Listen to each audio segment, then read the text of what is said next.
It's Northbank Beer Week. That is the north bank of the Columbia River. That's all of Southwest Washington. We're kicking it off here at Three Peaks tonight, and we've got a slew of guests, more guests than we've ever had on any show. We're talking about this region and its impact on the entire state and the entire Pacific Northwest. This is Overthinkr. Check it out.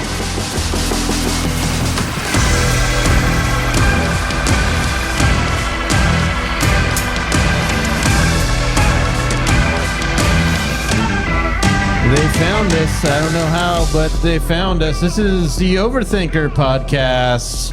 This is a very special Overthinkr podcast coming at you live from Three Peaks. I guess it's not live. It's recorded. It's live for everybody who's here right now. It's recorded for everybody who's listening later. We're at Three Peaks Public House and Taproom in Ridgefield, Washington for the kickoff of Northbank Beer Week.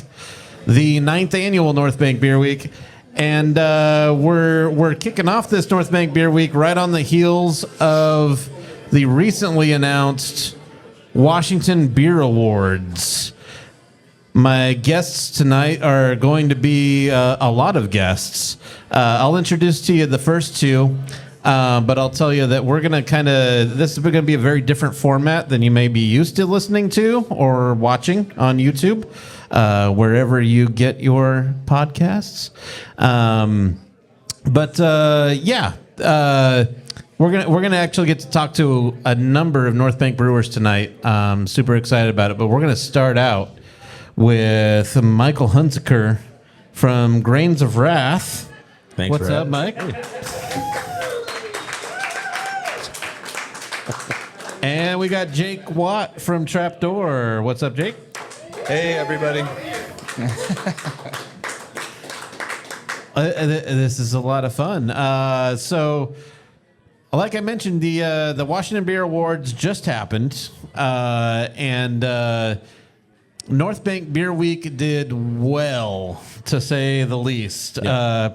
No, I threw week on there. I meant Northbank Beer did well. Yes. Northbank Brewers did well as a whole. 30 awards and medals in total. Awesome. For our little region. That was 14 different breweries collected 30 medals in total. And of course, Grains of Wrath won Mid-Size Brewery of the Year.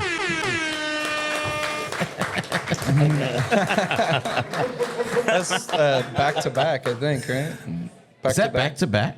It's back to back. It's back to back. That's fantastic. and do you recall, for as much as you recall of Monday night, in SeaTac, Washington? I don't know if you guys know this, but SeaTac, Washington on Monday, November 4th, was the party capital of the world. It seemed like it. It was SeaTac turned up as much as a airport town can. Airport town can. I jest, but the Washington Beer Summit, which is kind of a conference, a day of education and everything from the Washington Brewers Guild, that happened during the day in the Doubletree Hotel there at SeaTac. I will say it was the best I've attended so far. I've only attended, that's my third. It was very well ran. It was educational, and it was fun. And it's a new venue for this. It is. For us being at SeaTac. But that's just some backstory there for the folks at home. Mike, tell us just slowly and individually. All right. Is it? Am I correct that you had 5 medals? Correct. They were all gold medals. They were. And let's start with number 1. What was the first beer? The first beer we got the gold for was our Vienna Lager, which is probably our most award-winning beer. Probably the least surprising for folks because it's won I think so. Yeah. so Yeah, much. I agree with that one. It's been a very, very awarded beer for many years. For a while. Yeah. Yeah. It's been a good beer for us. It's won at GABF. I know. It's got 2 GABF, and this year it got a World Beer Cup medal as well. It did. So it's pretty nice. That's amazing. That's an incredible accomplishment for a beer, and certainly speaks to consistency and quality. Absolutely. Vienna lager.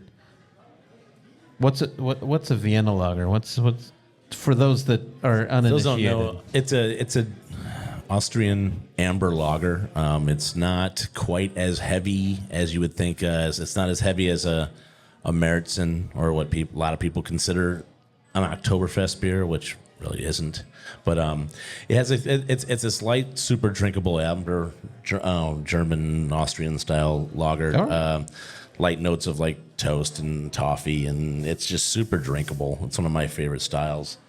I think that's why we concentrated so hard on it. What's the next one? To win, the next one was Papermaker Pale, which is Long time another staple. longtime staple. Super excited about that one. What else? The Black IPA, Falling Up. That's fun. That won gold. That's been on a roll the last couple years. Nothing for GABF this year, but it's had back-to-back gold medals at World Beer Cup the last 2 years. And then after that, it was Ticklish Warrior, our session IPA. Great beer name. Yeah, it's kind of fun. Give that one to Owen. Owen's the beer name guy. And then Wastelandia, which is our New Zealand IPA. That ran the table this year. It got a silver at World Beer Cup. It got a bronze at GABF, and then it got a gold medal at Washington. That's awesome. Yeah. Yeah, very cool. Yep. Tell me about. I'm particularly interested in New Zealand IPAs and New Zealand pale ales. What hops are going into Wastelandia? It's both American and New Zealand. So, Okay. But that Wastelandia is the hot side. The kettle is Strata and Superdelic, which Okay. is Yeah.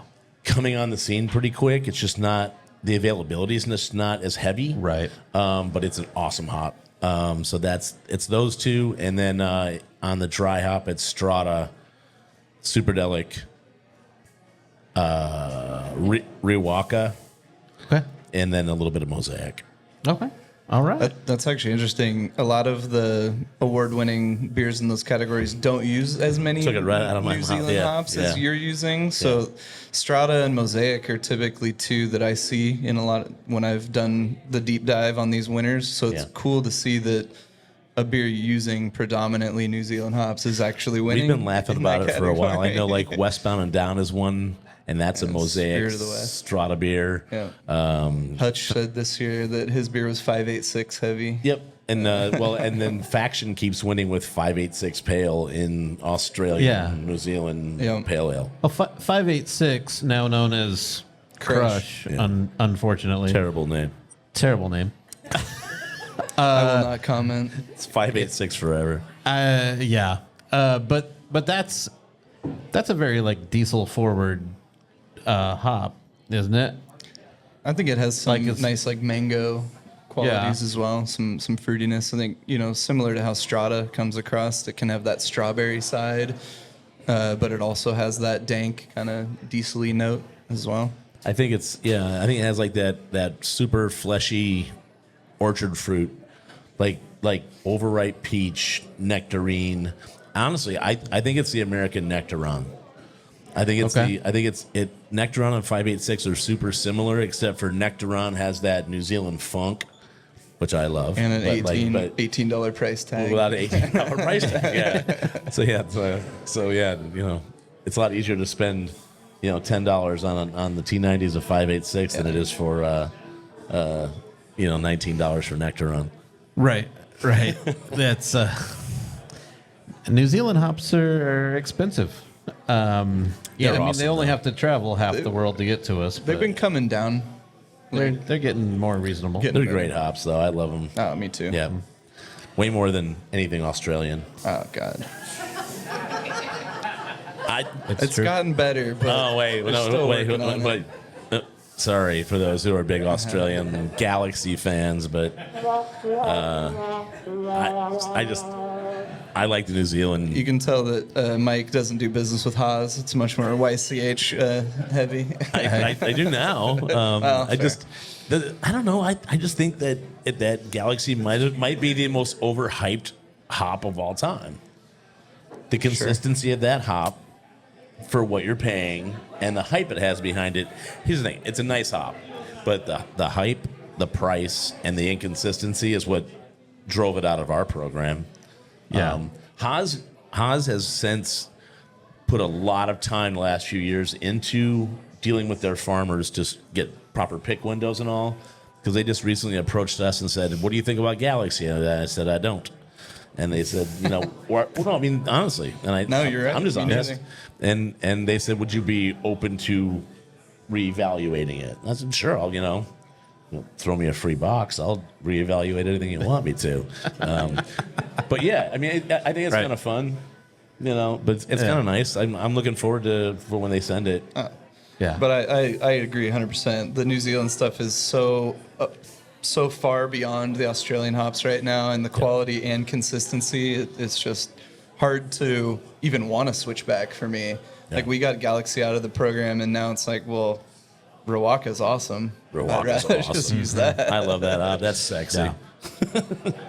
So, Grains of Wrath is in Camas, Washington, but also just opened the production facility in Washougal. Yeah, sure did. About 2 years ago, Trapdoor Brewing Company in Vancouver also made the move to Washougal.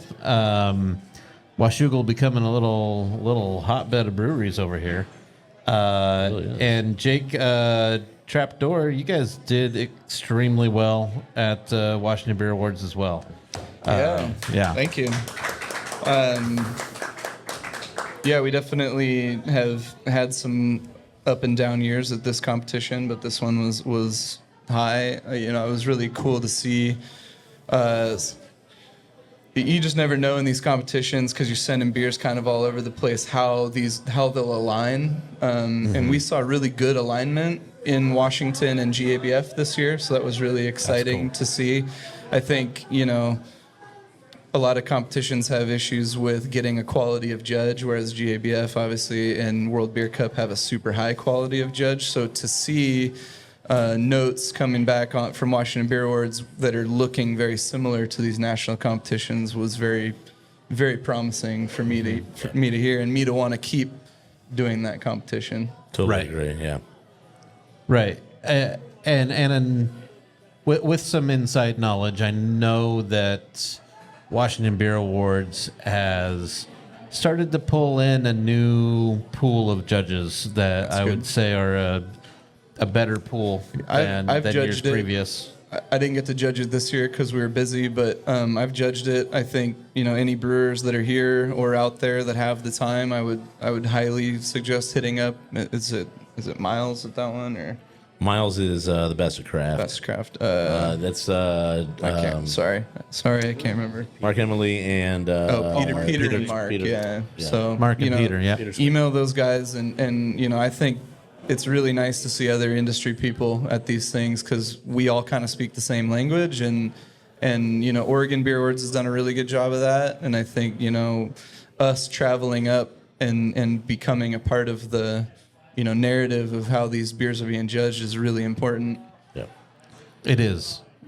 And Oregon has been kind of ahead of us as far as pulling in really good judges. Ben Edmonds has done an amazing job of pulling people from all over the country that want to come in and judge the Oregon Beer Awards. And I think our feedback with Washington has finally been heard of, hey, we need to, we don't need BJCP guys anymore. We need like real brewers, people who've won medals, been part of the industry for a while, and that it's finally starting to do that. Yeah, it's nice. It is. It is a good thing to see because it adds credibility to the awards. Sure. in a And that's big the way. whole point for me. It's like if we're gonna pat, it's always funny. It's like Washington Brewers patting. The meme is like Oregon Brewers patting Oregon Brewers on the back.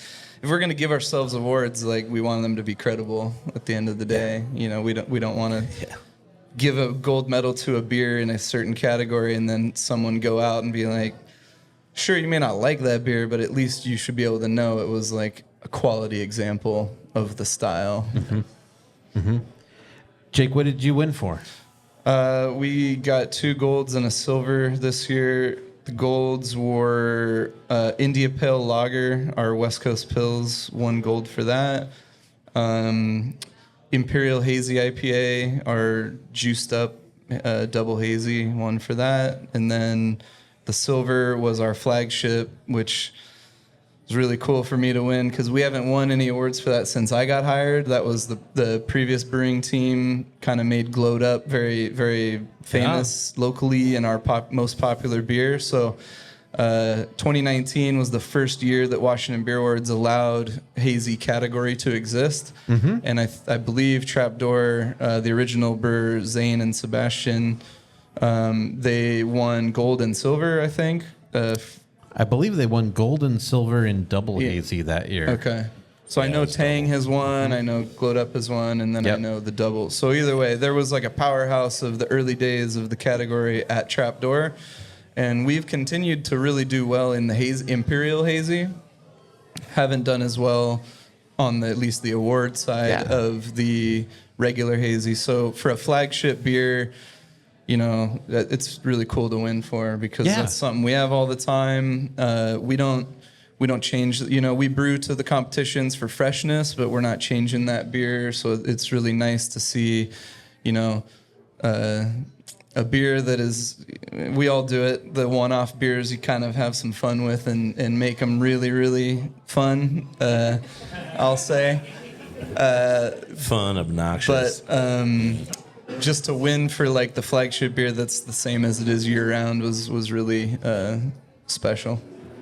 It is, and I thought it was cool to see. You mentioned the 2019 where that was really like Trapdoor's like it was really a coming out party for Trapdoor at that time. That's how I heard of them. Yeah, that's how a lot of people found out about Trapdoor was, wow, they must be making the best hazies in Washington State. And that reputation is kind of a double-edged sword. I don't mean this in a bad way at all. But like, as much as Trapdoor's known for hazies and makes great hazies, Jake, you've come along and I think really upped the West Coast IPA and lager program to really round out what Trapdoor is beyond hazy. I mean, that's a super high compliment. I think, I like to think that way, but, it's not always easy to, I always tell people I'd rather be known for something than nothing. So I don't mind us being called a hazy brewery, but if we want to, get real scientific about it, we've won much more medals and had much more acclaim for West Coast beer over the last 2 years than hazy. Mike, so, how do you feel about being called a hazy brewery? I did not know we were being called. No, no, I know. I was like, who's saying that? No, I know nobody. You know my feelings. Yeah, I'm just not a big. But I mean, that's the thing for us is, you kind of alluded to it earlier that, Washoe Camas. I came from the Oregon brewing scene originally. 2021 is when I came up to the Northbank, and we didn't really know what we wanted to do with Trapdoor. It was very open doors, and we were trying to figure out, no pun intended. Yeah, which way to go with it. And we have you guys up the street like Mike and others that are doing really cool versions of these beers, obviously world class in his case. So when you're drinking locally and it's like, man, these West Coast rip, how can I make something like that? And it kind of like was a lot of inspiration for us to go down that pathway, and I think our beers have become better and better because of our other friends in the North Bank. Absolutely. The North Bank, again, celebrating the 9th annual Northbank Beer Week. It's happening now. It's kicking off here tonight. There's a lot of events going on for it.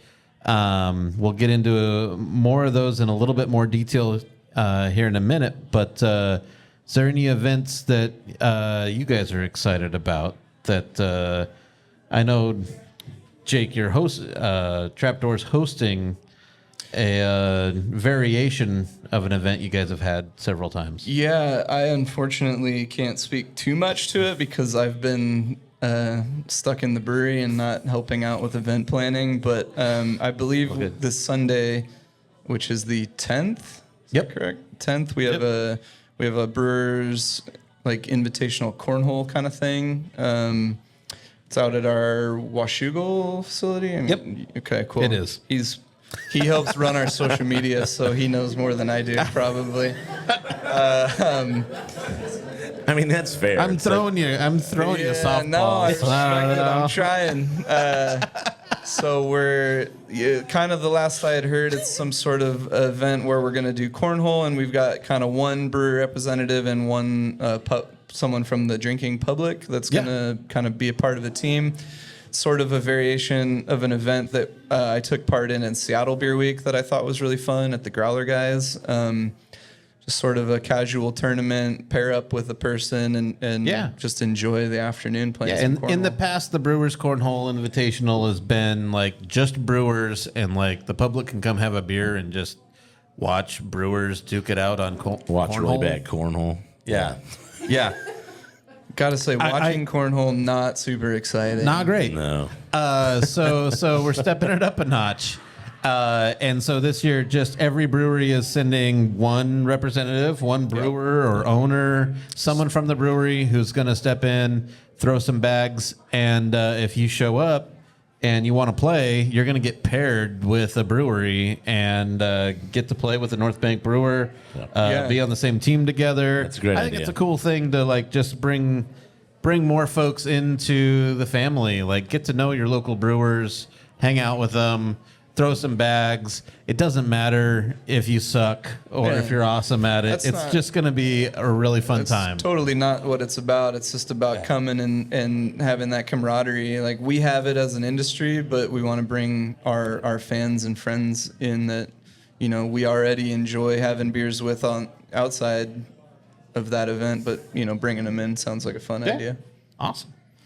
Mike, do you have a Northbank memory that an event of the past that you're like, that was pretty cool? That was a lot of fun. I enjoyed the soapbox derby over at the Pinewood Derby. The Pinewood Derby. Yeah. That was a lot of fun. You had to like X amount of time to build your little vehicle and streamline it, and it's happening again this coming Friday the 15th. Yeah, the Pinewood Derby car races are at Ben's Bottle Shop. You can show up as early as 4 o'clock. Races are at 7, and you just get to buy a beer can. And with your beer can, you get a couple axles, 4 wheels, some lead, some tape, some glue, some scissors. Yeah, and you turn your beer can that you just chugged into a race car. I gotta say I had a fun time.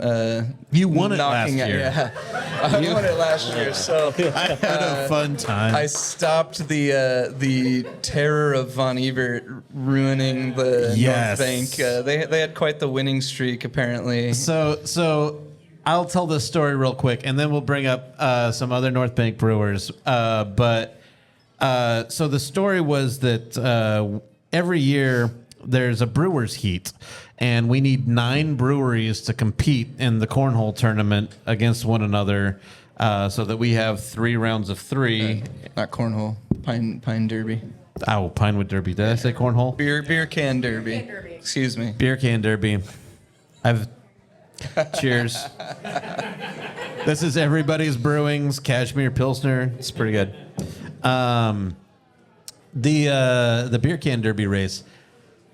It comes down to the Brewers heat, and we need 9 breweries. And there was a year that I had seen some folks from Von Ebert were like making the rounds around town as I was around town. So I had talked to them that day and I knew that they were nearby. And we got there and there was one brewery that will rename nameless that didn't show up for the beer can derby races. And I was like, oh crap, like we need 9. There has to be 9. And so I called Von Ebert and I was like, hey, can you guys just fill in real quick? And Kristen White was at Von Ebert at the time, and she was like, okay, whatever. And she showed up super last minute, threw her car together, and won the whole thing, and like became the heel of the Derby car races that everybody was like, boo, because they were the only not Northbank brewery. So it was just like, boo, Portland, get out of here. She proceeded to win the next 3 years consecutively. That's right. I forgot This about ain't no that. fluke. It was not a fluke. It was incredible. Even someone else, Dom, stepped in for 1 year, the last year, and he won it. Yeah, so it was just like... The fix is in. Yeah. When Trapdoor eliminated Von Ebert last year in the beer can derby races, that was the most excitement I've ever seen at any of it. The crowd went wild. It was just hooting and hollering. It was so intense. It was crazy. It was really exciting. And Von Ebert's not invited this year, so. Well, I mean, they're not the champions, so they don't need an invite back. We're done with, done with Portland breweries. Yeah. I gotta say, I showed the beer can up. I derby. showed up late and used someone else's tools to cut the can, and so I think there's something to that. You know, don't think Which about part? it. You showing up late? There's that. Now my fiance is gonna hear this and be like, yeah. No, just show up. It's fun. It's cheap. It's good thrills. I mean, you just throw your can car down the ramp and watch it break several times, and then figure out how to reinforce it. Yeah, that's it. Well, stoked to see you guys there at that event again this year on Friday. I want to invite up Jenny and Steve. Hey, real quick. And congratulations to Vice, by the way, at you. Washington Beer Awards. Yeah, Brown Ale. you know, ESB. ESB, sorry. we That's so close. we have the third best ESB in Washington State. How exciting is that? And hang on, and a gold medal in West Coast IPA. Oh, there's fresh hop. that. That's a much better one. Yes, that's That's a sore subject. indeed. That is super stoked about the fresh hop beer awards that we pulled in. Thank you. Yeah, of course. Thank you.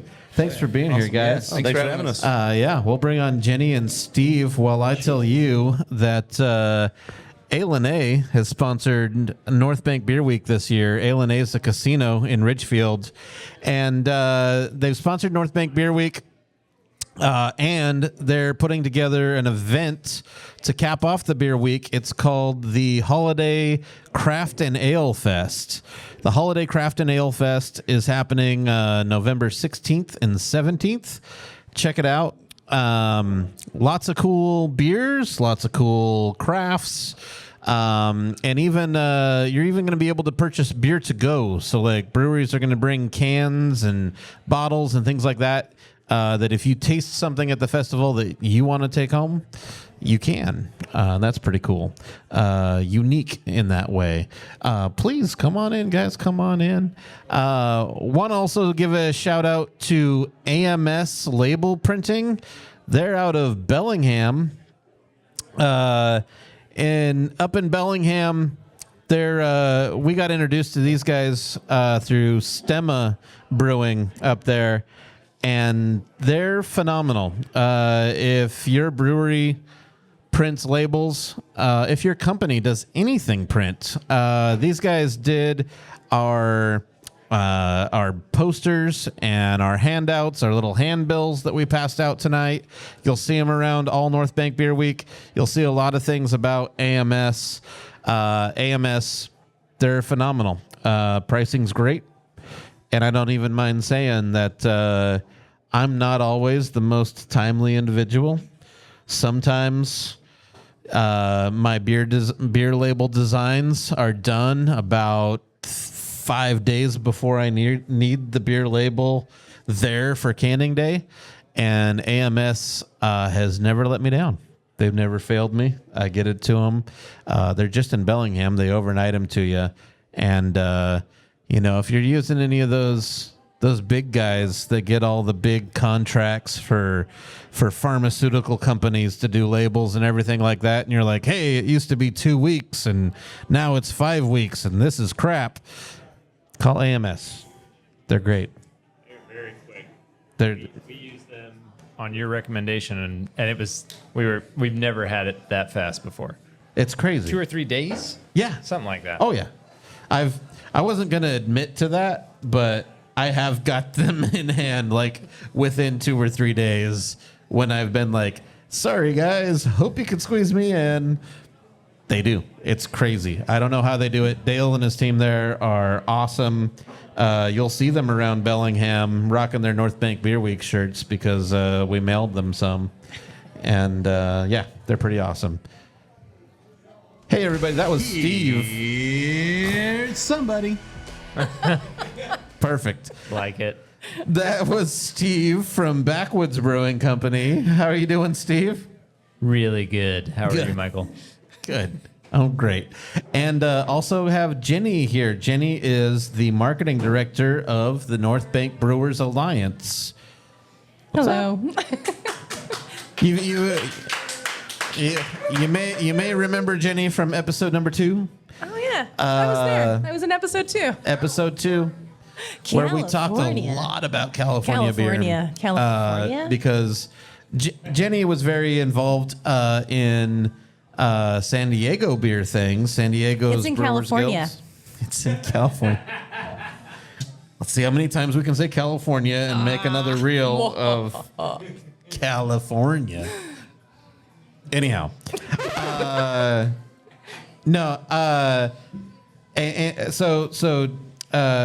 Steve, you're not only the chief of Backwoods Brewing Company, but also involved in the guild, the Northbank Brewers Guild. Yes, sir. As the treasurer, is that the official title? Yep, that's me. The nerd with the money.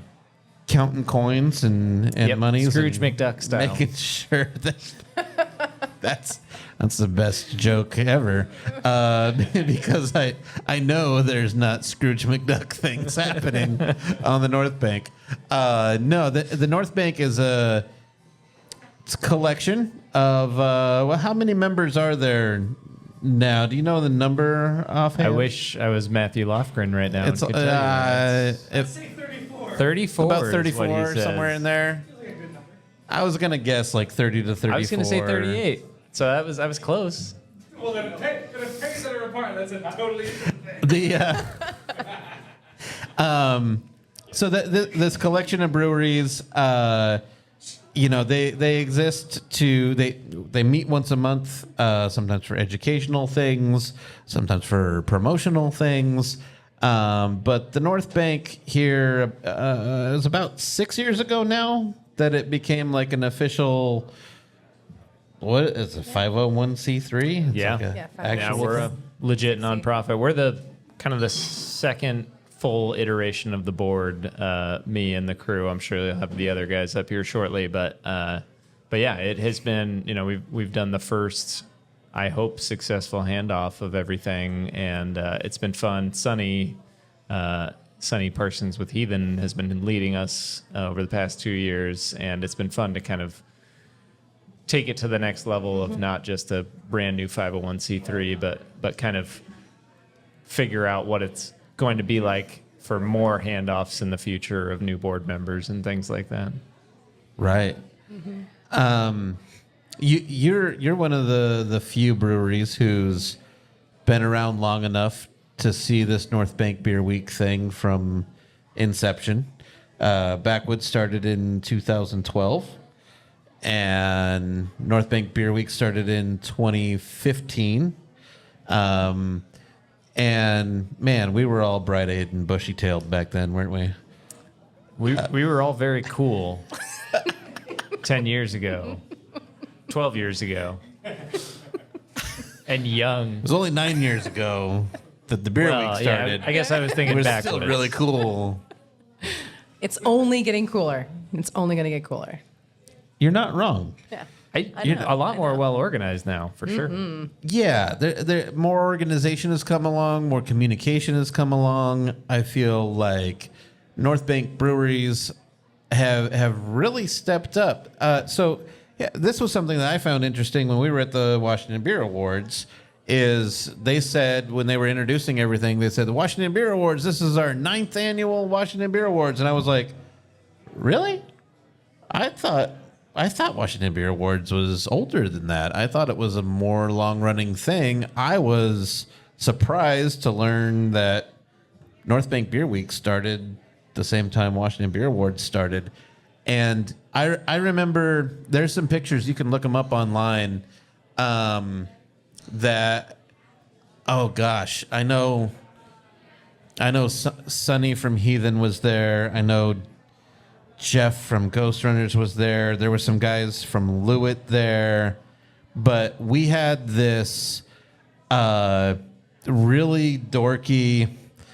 We had just gotten Washington Beer Awards. And only, I want to say, 5 breweries from the North Bank won anything. And it was like one here, one here, one here. I think Lewitt won 2, if I'm remembering right. But we didn't. There wasn't much.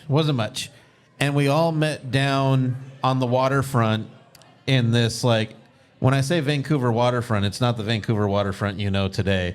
It was literally just a concrete pad halfway extending over the river that, like, I don't even know what it's for.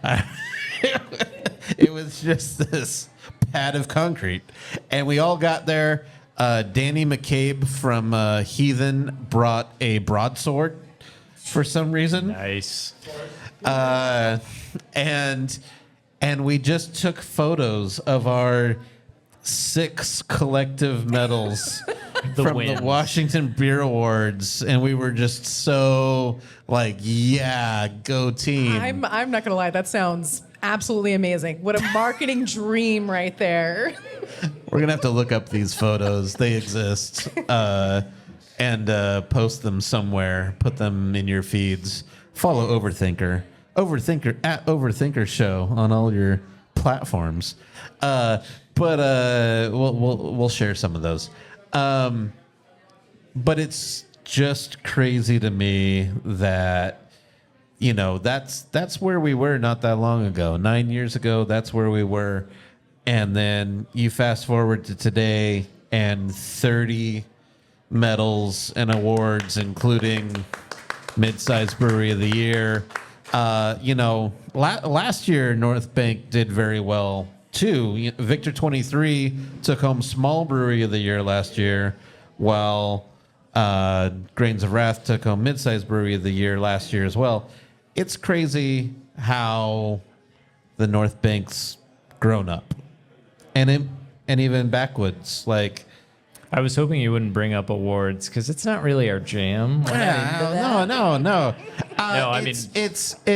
No, I only bring them up to kind of point that to that progress.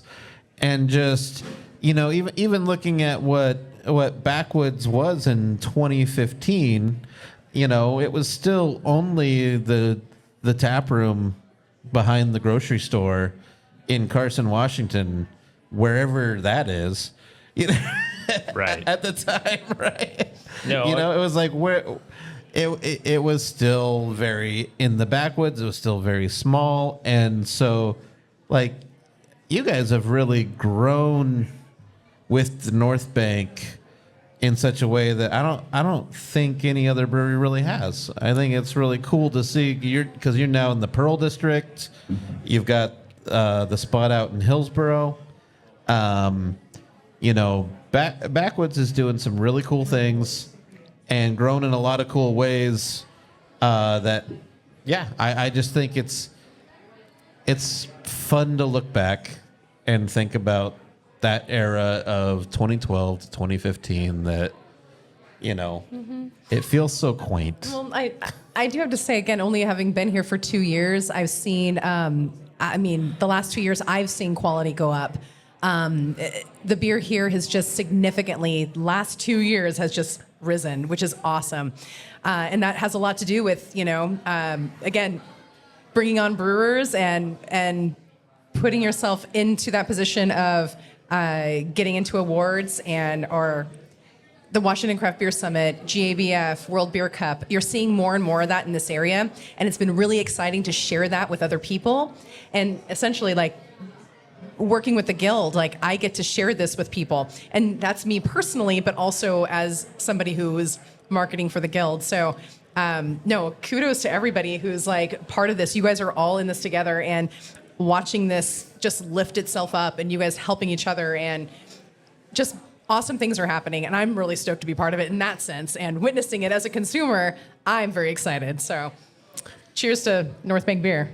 No, I really liked what Jake was saying as far as seeing all of these other great breweries around us doing such great work, and it forcing us to kind of lift ourselves up from a quality perspective, from a what we put out there perspective. We look at some of our very close neighbors and go, man, Trapdoor makes a darn good freaking hazy IPA. We can't not do that. We're in such close proximity to such great people. Mike Hunsaker's West Coast IPAs are amazing. And if we fall anywhere short of that, we can't perform at the same level as all these people around us. And the North Bank is we're very lucky to have such quality brewers in such a tight proximity. And I always say it whenever I'm out in the world talking about other guilds that we've been involved in, but quality humans too. The North Bank is full of some of the best people that I run into. Yeah, cheers. It's true. It's true. Cheers.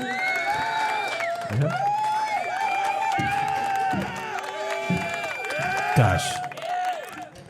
I'm sorry, but that's just too good of a transition. I should transition and get some more folks on and talk to more people. Oh, yes. I love that you guys are here, and thank you for being here, but we got to keep trucking and keep talking to more people. So let's get Sonny and Matt up here. Sonny from Heathen Brewing and Matt from Mela Cider.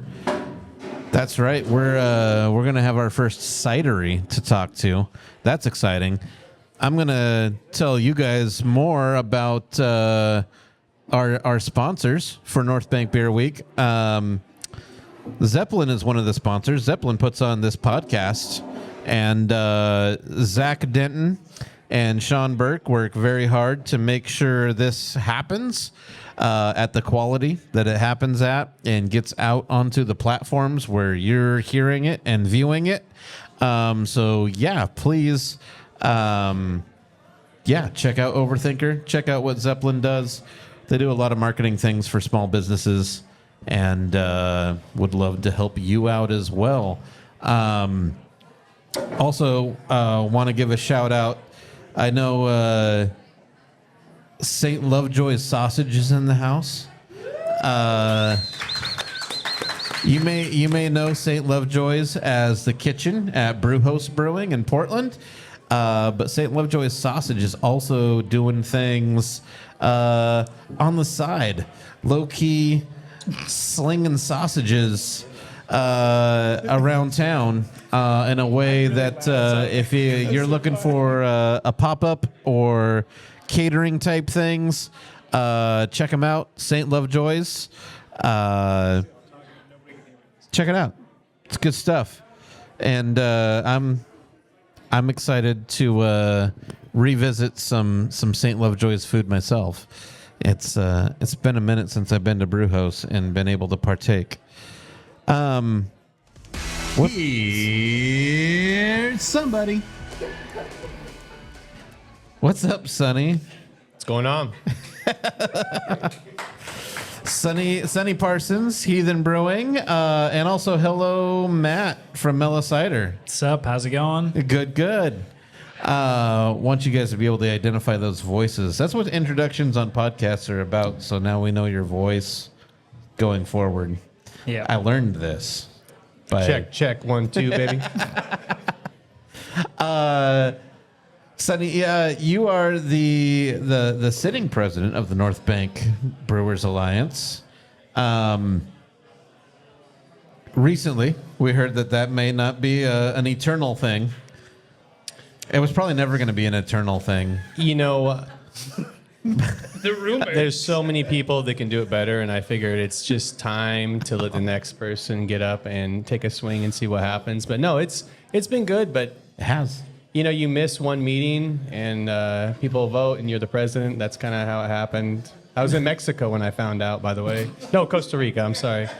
But yeah. When you found out you were the president of the guild, you were apparently I got written on the ballot and people I didn't know voted that. and shit happened while You I was gotta there. check your emails, hope you man. can bleep that out. Okay. Oh man. Sonny, your brewery is also your brewery is really in that class of the OGs of Vancouver beer. You helped blaze a trail in a lot of ways, going all the way back to our first ever Northbank official beer of Northbank Beer Week. Was at Heathen Brewing. Yeah. Heathen Brewing brewed this beer. You're not going to believe this. The beer was a dry hopped Imperial brown ale. That was Hey, hold on. That was a consensus, right? That wasn't us. Just to be fair. Exactly. You want to talk about I don't want to elaborate. I think how we got to go back. ridiculous that was? No, if we want to go back to the North Bank and what it was versus what it is, we're talking about light years of difference. It's traumatizing right? to talk about It is. what it was then. I mean, if people know the history of Heathen, it was in my front yard, old horse barn, 900 square foot horse barn. It converted into a brewery. We had a dairy tank, and we did the bootstrap thing, and we did some stupid shit, and we figured it out, and we made it better and better, and upgraded as we could afford it, and you know, that's how you become an OG, I think. Yeah, and that that beer was the result of I want to say at the time there was about 28 breweries on the North Bank, and it was an email thread that absolutely went off the rails, and somehow where we landed, the decision was made that we were doing a dry hopped Imperial brown ale called North Bank Burley Brown. I remember. Good name. Good name. And it wasn't canned because honestly That wasn't a thing. that wasn't a thing. No, we were bottles, man. Oh 22 yeah, ounce OG. Bottles and flagship beers was Yep. the thing circa 2015. So you didn't have a lot of label art or anything, but there was a design that was made that was put out there, and you can still actually look up North Bank Burley Brown on Untapped. And it's Danny McCabe's face with his Yep. big brown beard as the North Bank Burley Brown. It's a thing. It's a real thing. He's immortalized on another level. Highland Charge, one of our other beers. Yes. That was when we had more That's of a him. budget, so he's a little better looking in that one. Very much better Yeah. looking. Yeah. Very much. That was crazy.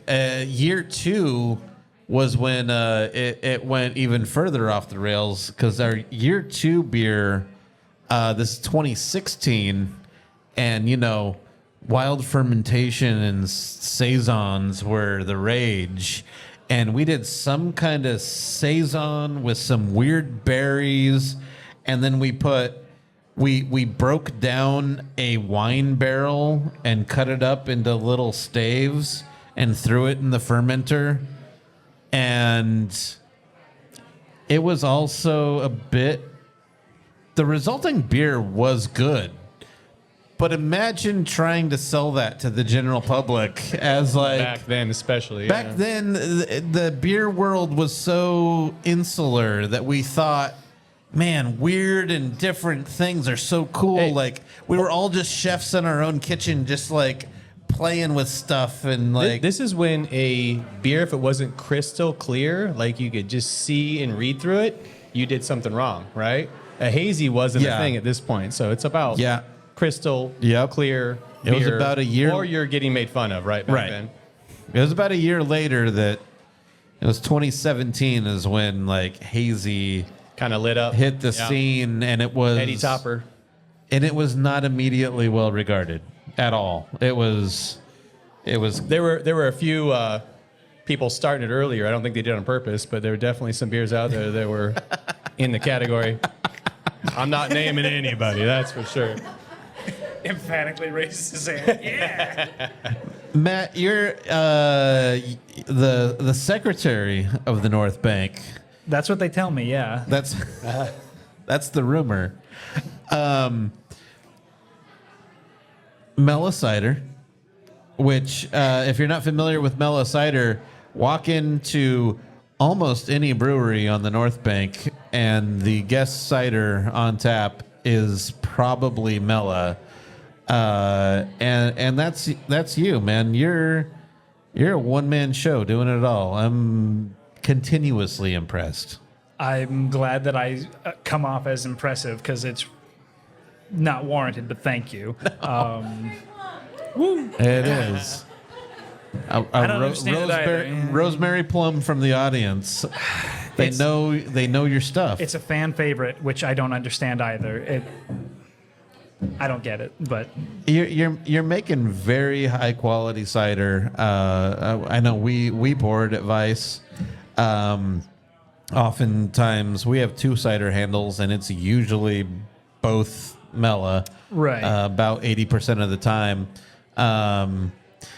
and folks love it.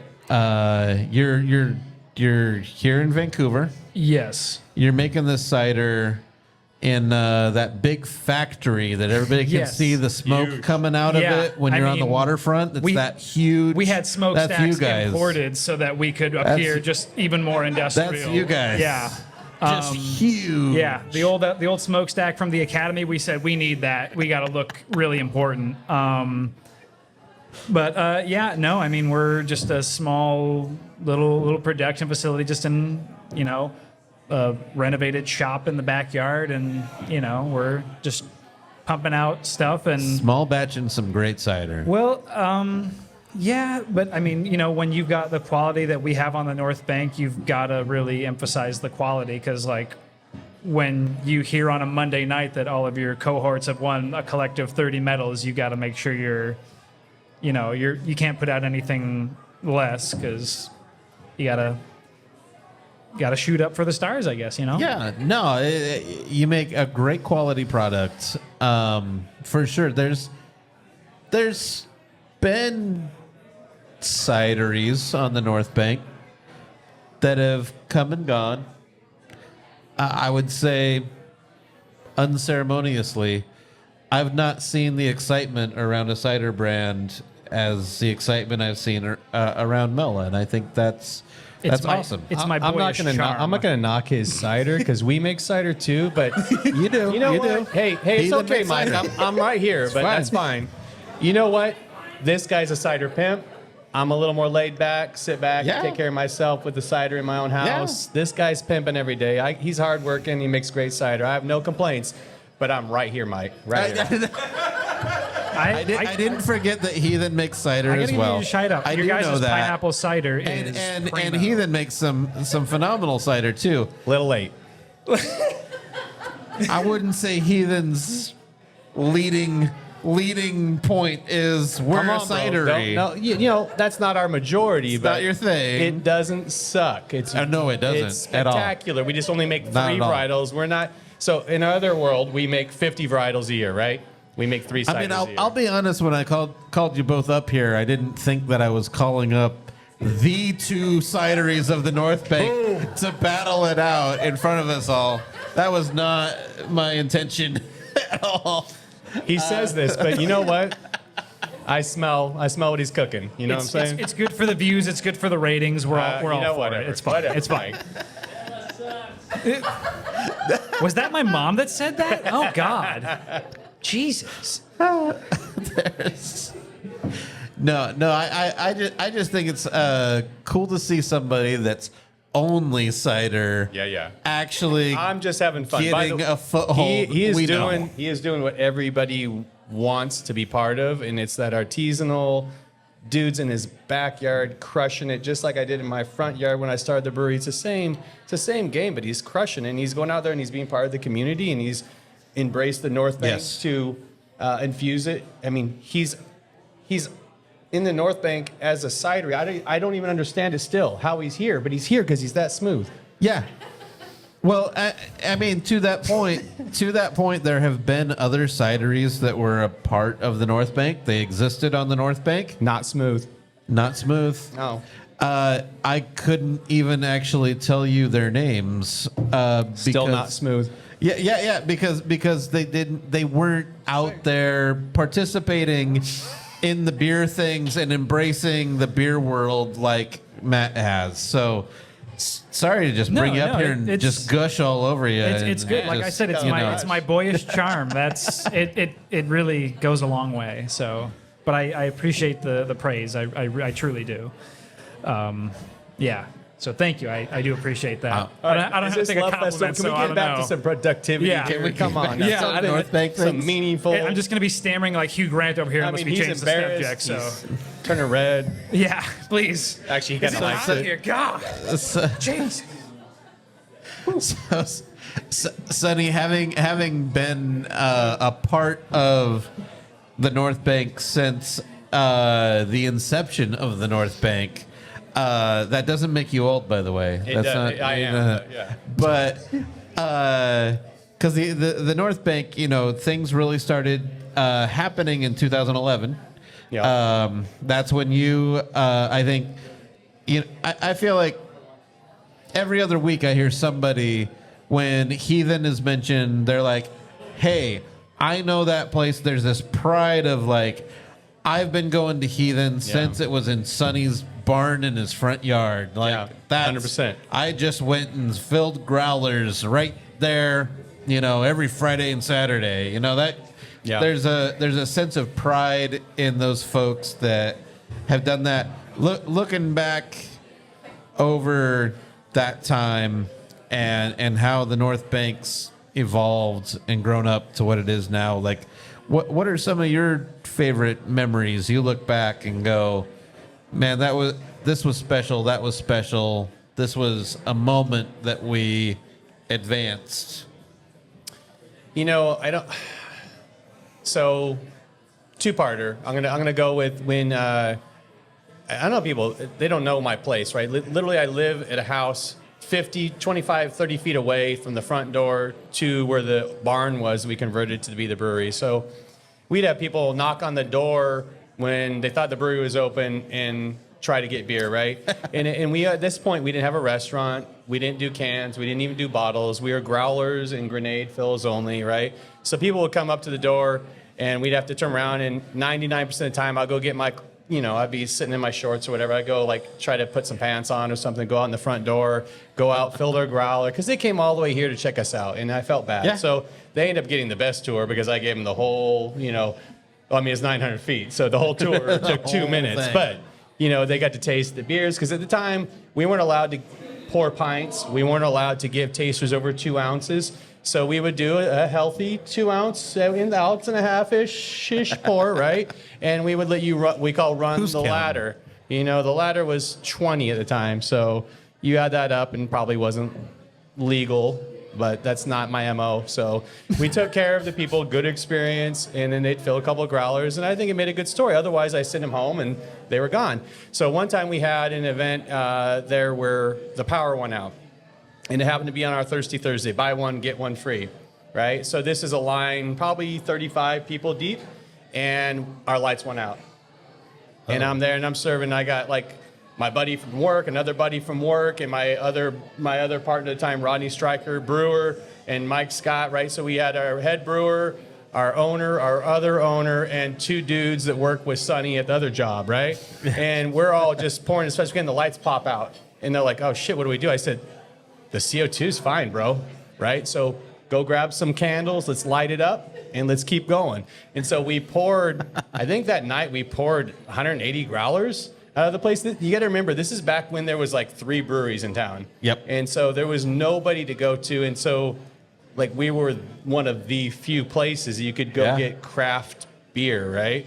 And it was just one of those experiences. We're just trying to figure out how to make this happen. We're pouring this little tap wall, reaching over each other with a candle and trying to make sure we're pouring the right beer and filling the right growler, which we did not do correctly, but we figured it out. And it was one of those nights I'll never forget. It was a lot of fun. And then, of course, the Oregon Brewers Festival, the one and only year they had a competition to see which beer wins, which they've never done, right? They've always been like never compete. And like someone must have slipped that in, and they had a bracket system. And we won Best IPA with Transgression.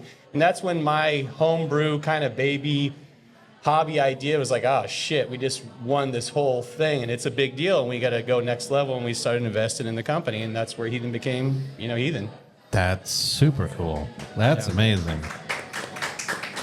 To go from that, like, you talk about the lights going out as a challenge. Mm-hmm. Another challenge I can think of came around in 2020 for Heathen, for the whole U.S., the whole world, with COVID and everything. You guys were proactive through that. Bored. I was bored. Yeah. Yes, proactive came from being bored. Yes, I have ADD, by the way. There were just there were brands and businesses that took one of two roads during that time, and Heathen took the road of let's go get this, let's go figure this out.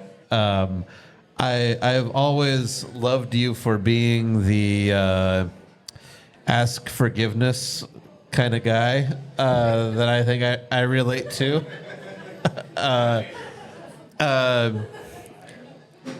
You remember some of the antics of COVID? Do you want me to? Okay, so let's say the truth here. So he knows who I am as a person, and that I ask forgiveness for things versus permission. Yeah. And so Mike's like, "Hey, I got an idea. What do you think about?" I didn't say it was my idea. What do you think about selling beer out of an ice cream truck kind of thing going on? That'd be kind of fun, wouldn't it? And I'm like, is it legal? He goes, I don't know. You better check it out. This is before Vice and before a lot of other things, right? Yeah. And so he knew once he planted that seed in my head, it was over. It was game on, right? And I'm like, I don't care. Let's go. So we decided to, buy some really really nice JBL boom boxes, by the way, and open the truck with the door open on the side. And people were at home and they just wanted to come outside and they just wanted to say hi. And so we had this boom box and we were blaring like 1980s and 90s rap and stuff. And it was the most fun thing ever. And we were selling, let me rephrase this. We didn't have a canning line. So we were hand canning with an October machine, one at a time, cans. I spent 12 hours canning enough things to do one run on this beer ice cream truck delivery. But the faces everybody made, like the expression of like seeing another human being, giving them something they wanted was awesome. And then the culmination when we started, like, why don't we do this somewhere cool? Why don't we go to other tap rooms or some places like Hub? Yeah. And let's go and share this. And let's invite Smoke and Oak and have them bring their truck and let's bring some good grub out and just see what happens. Yep. And I remember that one particular. There was a line a mile long to Smoke and Oak, right? Yep. And then the cops showed up when we're out playing cornhole and we're drinking beer. And this is when we're supposed to be wearing masks and not talking to anybody. And the cops come up. The mask mandate hadn't happened yet. Okay, that's before that? Yeah, it was before that. You know me, I'm mixing shit up. But we were like, hey, I think this is okay. We're all outside. We're all socially distanced. Yeah. You know, we're throwing a football back and forth with each other 20 feet. It was like a tailgate party. It was a tailgate in the Hopworks Vancouver parking lot with Smoke and Oak truck there. Yeah. With a line a mile long for beer corner. and barbecue. Yeah. And the cops showed up.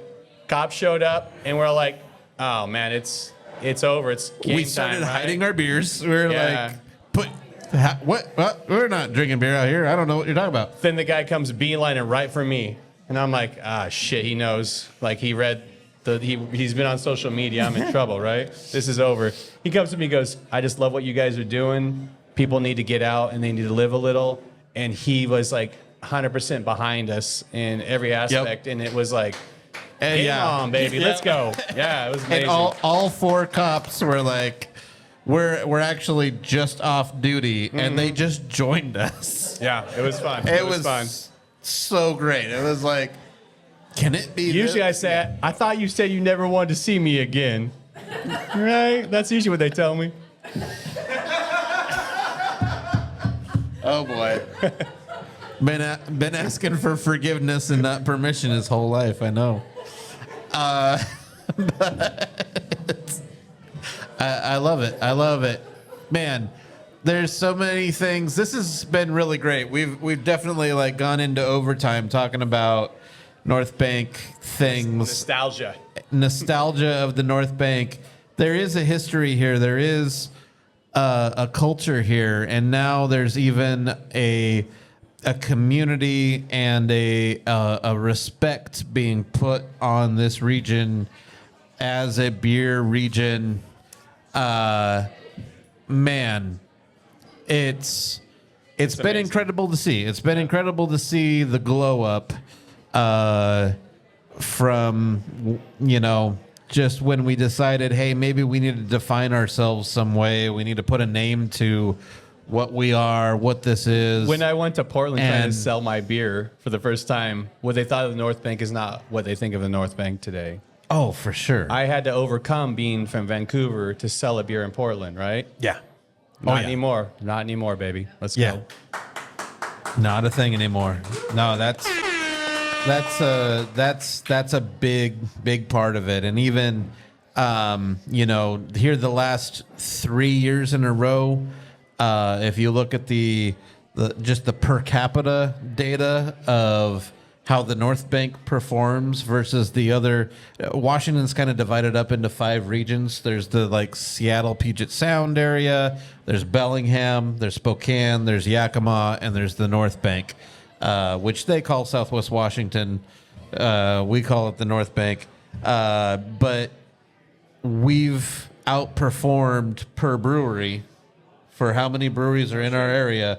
We perform medals per brewery at an incredible level that none of those other regions have touched in 3 years. And that is incredible. There's incredible beer being brewed here.